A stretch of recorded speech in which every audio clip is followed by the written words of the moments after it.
এই দুনিয়া যখন তোমাকে আটকানোর হাজারবার চেষ্টা করেও অসফল হয় এবং তোমাকে আটকানো এই দুনিয়ার জন্য অসম্ভব হয়ে যায়, এই দুনিয়া তখন তোমাকে পাগল বলতে শুরু করে। তুমি কি জানো সত্যিকারের পাগলামি কেমন হয়? সত্যিকারের পাগল তো সে হয় যে লোকের গালিকেও তালিতে বদলে দেয়।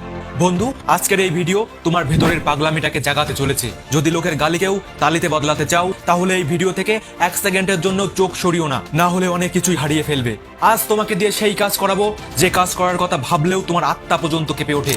আজ তোমাকে সেটা ভাবতে বাধ্য করাবো, যেটা ভাবতে ভাবতে না জানি তুমি কত মূল্যবান সময় নষ্ট করে ফেলেছো। আজ তোমাকে এতটাই জেদি বানাবো যেন তোমাকে কেউ ভাঙতে না পারে। কিন্তু এই সমস্ত কিছুর জন্য তোমাকে পাগল হতে হবে। যদি এক লাইনে বলি তাহলে হ্যাঁ, আজ আমি তোমাকে পাগল বানাবো। সেই পাগল না যাকে তুমি রাস্তাঘাটে স্টেশনে দেখো, আমি বলছি তোমার ভেতরে থাকা পাগলটার কথা, যে তোমাকে এই দুনিয়ার সাথে লড়াই করার সাহস যোগাবে। এমন এক পাগলামি যার না আছে ঘুমানোর চিন্তা, না আছে কোনো রোগ, যাকে কোনো মায়া ছুতে পারে না, যার কোনো সঙ্গীর প্রয়োজন হয় না। পরিস্থিতি যতই খারাপ হোক তোমাকে একজন হার না মানা যোদ্ধা হতেই হবে। নিজের সংঘর্ষের ইতিহাস লিখতে হবে। তুমি নিশ্চয়ই কখনো কোনো পাগলকে রাস্তায় অথবা হসপিটালে ঘোরাফেরা করতে দেখেছো। হয়তো তুমি ওই পাগলকে দেখে ভয় পেয়ে দূরে সরে গেছো। তার সাথে কিন্তু আর কি আড্ডা বা মজা করার সাহস কেউ দেখায় না, কারণ সবাই জানে সে পাগল। তুমি তাকে পাগল বলো, বোকা বলো, গাধা বলো, তাতে তার কিচ্ছু আসে যায় না। ঠিক এইভাবে তুমি যখন সমস্ত কিছু ভুলে তোমার কাজ নিয়ে মেতে থাকো, তোমার কাজের প্রতি ভালোবাসা পাগলামিতে পরিণত হয়, তখন ধীরে ধীরে এই পাগলামি তোমার সফলতার রাস্তা তৈরি করতে থাকে। এই দুনিয়া তোমাকে নিয়ে কি ভাবলো, তোমার পাড়া প্রতিবেশী, বন্ধু বান্ধব, তোমার আত্মীয় স্বজন তোমাকে প্রশংসা করছে না গালি দিচ্ছে, তাতে তোমার তখন কোনো কিচ্ছু আসে যাবে না। তোমার সফলতার জন্য, তোমার স্বপ্ন পূরণের জন্য তুমি এতটাই ব্যস্ত হয়ে যাবে, তখন তোমাকে কেউ তার প্রয়োজনে ব্যবহার করতে পারবে না। যেভাবে একজন পাগল দুঃখ কষ্টকে অনুভব করতে পারে না, দুঃখ কষ্টে তার কিচ্ছু যায় আসে না, ঠিক এইভাবে যখন তুমি তোমার স্বপ্ন পূরণের জন্য তুমি পাগলামি করতে পারবে, তখন এই দুনিয়ার কোনো কিছুই তোমাকে আটকাতে পারবে না। না নতুন কোনো ওয়েব সিরিজ তোমাকে ডিস্ট্র্যাক্ট করতে পারবে, না তোমার সারা রাত জেগে কাজ করতে কোনো প্রবলেম হবে। নিজের স্বপ্ন পূরণের জন্য বুদ্ধিমত্তার সাথে সাথে পাগলও হতে হবে। কখনো কোনো পাগলকে দেখেছো কোনো কিছুতে ভয় পেতে? এই পাগলামি তোমাকে সাহস যোগাবে।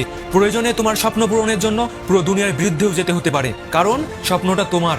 বন্ধু, আমি জানতে চাই আমাদের পাগলামি কি শুধুমাত্র ভালোবাসার মানুষটাকেই পাওয়ার জন্য অথবা উল্টোপাল্টা কাজ করার জন্যই? না, একদমই না। আমরা যে সমস্ত ইন্টেলিজেন্ট লোকের কাহিনী শুনে অনুপ্রাণিত হই, আসলে তারা ইন্টেলিজেন্টের থেকেও বেশি পাগল। আর এই পাগলামি ওই মানুষটাকে সেই কাহিনীর হিরো বানিয়ে তুলেছে। সেই জন্যই তো মহারাষ্ট্রের হিস্টোরিক্যাল বইয়ের প্রথম অধ্যায়ে পড়ানো হয় 10 ফেল সচিন টেন্ডুলকারের বায়োগ্রাফি। সচিন টেন্ডুলকারের ভিতরের পাগলামি মানুষটাকে বানিয়েছে গড অফ ক্রিকেট। এই পাগলামি মানুষটাকে শক্তি জুগিয়েছে দেশের হয়ে 24টা বছর ক্রিকেট খেলার। স্যার আব্দুল কালামের ভেতরেও এই পাগলামিটাই ছিল। এয়ারফোর্স থেকে রিজেক্ট হওয়ার পরেও এই পাগলামি আব্দুল কালাম স্যারকে হার মানতে দেয়নি। শুধুমাত্র এই পাগলামির জোরেই মানুষটা একজন মহান সায়েন্টিস্ট হয়ে দেখিয়েছিল। দুনিয়াতে এমন হাজারো পাগলামির কাহিনী আছে যে আমাদেরকে ইন্সপায়ার করার সাথে সাথে ভাবতেও বাধ্য করায়। এমনই এক পাগল ছিল যে ক্রিকেটকে নিজের জীবনের থেকেও বেশি ভালোবাসতো, যার স্বপ্ন ছিল দেশের জন্য ওয়ার্ল্ড কাপ জেতানো। কিন্তু পরিবারের আর্থিক অবস্থা ভালো না হওয়ার জন্য নিজের স্বপ্নকে পায়ের তলায় মারিয়ে বেছে নিয়েছিল টিকিট কালেক্টরের চাকরি। কিন্তু ছেলেটার মাথায় চেপে বসেছিল ক্রিকেটার হওয়ার পাগলামি। ফাইনালি ছেলেটি চাকরিতে রিজাইন দিয়ে বেছে নেয় এক অনিশ্চিত যাত্রাপথ। নেমে পড়ে ময়দানে, বদলে দেয় ক্রিকেটের ইতিহাস। মানুষটাকে বলা হয় ক্যাপ্টেন কুল মহেন্দ্র সিং ধোনি। সাধারণ ক্রিকেট প্রেমী থেকে শুরু করে বড় বড় নামি দামি প্লেয়ার মানুষটাকে আজ ভগবান মানে। যদি ওই সমস্ত মানুষগুলোর মধ্যে নিজের স্বপ্ন পূরণ করার জন্য জেদ ও পাগলামি না থাকতো, যদি এরা ভাবতো লোকে কি বলবে, লোকে কি ভাববে, তাহলে হয়তোবা আজ এরা লক্ষ লক্ষ মানুষের ইন্সপিরেশন কখনোই হতে পারতো না। কে বলেছে নেচার আর সিগনেচার কখনো বদলায় না? শুধুমাত্র একটা আঘাতের প্রয়োজন। আঘাত যদি লাগে আঙুলে তাহলে সিগনেচার বদলে যায়, আর যদি মনে লাগে তাহলে নেচার বদলে যায়। আগামী একটা বছর, 1 বছরের জন্য পাগল হয়ে যাও। এমন এক পাগল যোদ্ধা যে নতুন ইতিহাস লিখতে চলেছে। এমন এক পাগল জওয়ান যে নিজের স্বপ্ন পূরণের জন্য যে কোনো পরিস্থিতির সাথে লড়াই করতে প্রস্তুত। নিজের কাজের জন্য নিজেকে এতটা পাগল বানাও যেন হাজার হাজার নেগেটিভ মানুষের সামনেও ওয়ান ম্যান আর্মি হয়ে দাঁড়াতে পারো। সত্যিকারের পাগল কিন্তু কখনোই নিজেকে অসহায় মনে করে না, কারণ তার সম্পর্ক দুনিয়ার সাথে না, শুধুমাত্র তার কাজের সাথে থাকে। আগামী একটা বছর কোনো দিকে না তাকিয়ে শুধুমাত্র নিজের লক্ষ্যের উপর ফোকাস রাখো।